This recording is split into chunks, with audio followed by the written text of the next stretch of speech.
حضرت یوسف علیہ السلام نے پھر سالوں حکومت کی مصر پر، پھر وہیں ان کی تدفین ہوئی، اور جب تدفین ہوئی تو اختلاف ہو گیا۔ ہر قبیلہ کہتا تھا ہم نے اپنی طرف یوسف کو دفن کرنا ہے، اس لیے کہ جس طرف ان کو دفن کریں گے خوشحالیاں ہوں گی۔ پھر فیصلہ ہوا کہ سنگ مرمر کے تابوت میں رکھ کے حضرت یوسف کو دفن کیا جائے، اور دفن کرنے کے بعد ایسی جگہ پہ دفن کیا جائے جہاں سے پانی چھو کے گزرتا ہے۔ تو ان کو وہاں دفن کیا گیا، پانی چھو کے گزرتا تھا، لوگ کھیتیوں کو لگاتے تھے اور مصر سرسبز و شاداب رہتا تھا۔ اور پھر حدیث پاک میں موجود ہے، مولا علی شیر خدا رضی اللہ تعالی عنہ فرماتے ہیں کہ نبی کریم علیہ السلام کی بارگاہ میں ایک اعرابی آیا، حضور نے فرمایا کچھ مانگ لو۔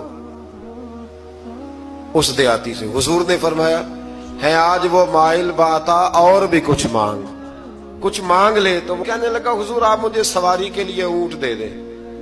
حضرت علی کہتے ہیں میں نے کہا ہے افسوس، مانگا بھی تو کیا مانگا۔ حضور نے فرمایا چل کچھ اور مانگ لے۔ کہنے لگا چلے آنے جانے کے لیے کرایہ بھی دے دے، زادرہ بھی دے دے، کھانے کیا مانگا۔ تو حضور علیہ السلام نے اسے دے دیا۔ تو محبوب فرمانے لگے تجھ سے تو موسیٰ علیہ السلام کے دور کی وہ بوڑھی اچھی تھی۔ کہا وہ بوڑھی کون سی بوڑھی؟ تو حضور علیہ السلام فرمانے لگے رب کریم نے حضرت موسیٰ کو حکم دیا کہ جب آپ مصر سے نکلیں تو حضرت یوسف کی قبر کو کھود کر ان کا تابوت بھی ساتھ لے جائیں۔ حضرت سیدنا موسیٰ علیہ السلام نے عرض کی مالک وہ کیسے پتہ چلے گا؟ فرمایا وہ تو آپ نے خود ہی پتہ کرنا ہے کہ وہ تابوت کہاں ہے۔ وہ دریا کے اندر تھا۔ کیسے پتہ کرتے کرتے پتہ چلا کہ ایک بوڑھی اماں ہے، اسے پتہ ہے تابوت کہاں ہے، وہ کدھر ہے تابوت، تو بوڑھی اماں کو پتہ ہے۔ حضرت موسیٰ بوڑھی کے پاس گئے، کہنے لگے اماں وہ تجھے پتہ ہے یوسف کی قبر کہاں؟ کہنے لگی پتہ ہے۔ تو کہا اماں پھر بتا دو۔ کہنے لگے مفت میں بتا دوں، نبی کے مزار کا ایڈریس اور فری میں بتا دوں، یہ کیسے ہو سکتا ہے؟ تو حضرت سیدنا موسیٰ فرمانے لگے چل قیمت لے، طبرانی کی حدیث ہے، حضور بیان فرماتے۔ حضرت موسیٰ کہنے لگے بتا کیا لے گی؟ کہنے لگی مجھے نا جنت میں وہ والا مکان دلائیں جس کے پڑوسی موسیٰ علیہ السلام ہو، میری اور آپ کی دیوار کٹھی ہو، کیا عقیدہ کند، اللہ اکبر۔ تو حضرت موسیٰ کہنے لگے چل اماں مہربانی کر جنت مانگ لے، اب تو پڑوس ہی مانگنے لگ گئی ہے، تو اب نبیوں کا درجہ تو بڑا ہوگا، تو دینے والا اللہ ہے، میں دعا کرتا ہوں۔ تو کہنے لگی جی ٹھیک ہے، اگر آپ نہیں دیتے تو میں ایڈریس نہیں بتاتی۔ تو حضور فرمانے لگے اس سے تو وہ اچھی تھی۔ حضرت موسیٰ نے عرض کی کہ یا اللہ یہ نہیں بتا رہی تو اب کیا کروں؟ فرمایا موسیٰ وعدہ تو کر لے، مکان میں دے دوں گا، وعدہ کر لے۔ تو حضرت سیدنا یوسف کا مرتبہ دیکھیے کہ ان کے مزار کا پتہ بتانے کے لیے، مزار کا پتہ بتانے کے لیے اس خاتون نے حضرت موسیٰ سے جو قیمت لی وہ یہ تھی کہ میں جنت میں آپ کی پڑوسی بنوں گی، پھر ایڈریس بتاؤں گی۔ تو حضرت موسیٰ نے وعدہ کیا، تو پھر اس نے پتہ بتایا کہ فلاں جگہ مزار ہے۔ یہ تقریباً سینکڑوں سال بعد حضرت موسیٰ وہ وہاں سے نکال کے تابوت کو اپنے ساتھ لے کر کے گئے۔ میرے نبی پاک علیہ السلام نے فرمایا جس کے ذمے بہنیں لگ گئی، جس کے ذمے لگ گئی، باپ کمزور ہو گیا یا باپ انتقال کر گیا، جس کے ذمے بہنوں کی ڈیوٹی لگ گئی، محبوب فرمانے لگے اس نے 3 بہنوں کی اچھی پرورش کی، اچھا ادب سکھایا اور عزت کے ساتھ رخصت کر دیا۔ یا 2 بہنیں اس کے ذمے لگی، اس نے آداب سکھائے، یہ ابو داؤد شریف ہے، ابن ماجہ ہے، اور پھر ان کو رخصت کر دیا عزت کے ساتھ۔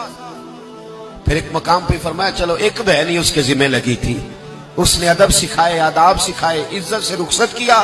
حضور کیا ملے گا؟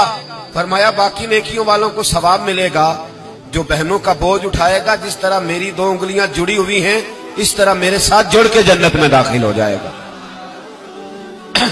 ابھی اس حق کا تعین کس نے کیا؟ نبی پاک صلی اللہ علیہ وسلم۔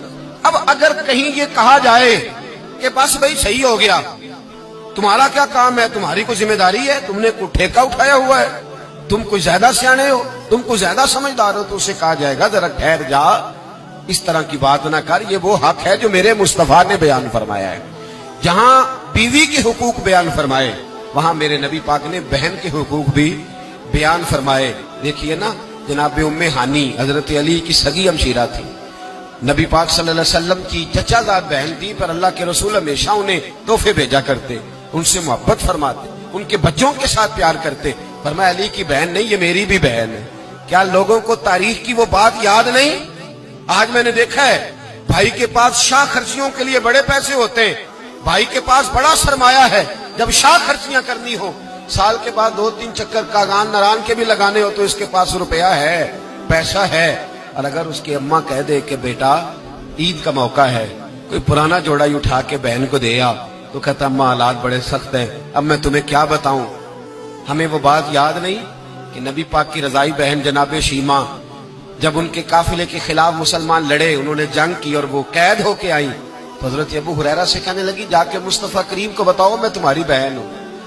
حضرت ابو ہریرہ کہتے ہیں میں بی بی کا پرانا دوپٹہ دیکھتا، اس کی کیفیات دیکھتا، پھر جملے دیکھتا، مجھے سمجھ نہ آتی، تو میں نے جا کے حضور سے کہا کوئی شیمہ نام کی بی بی ہے؟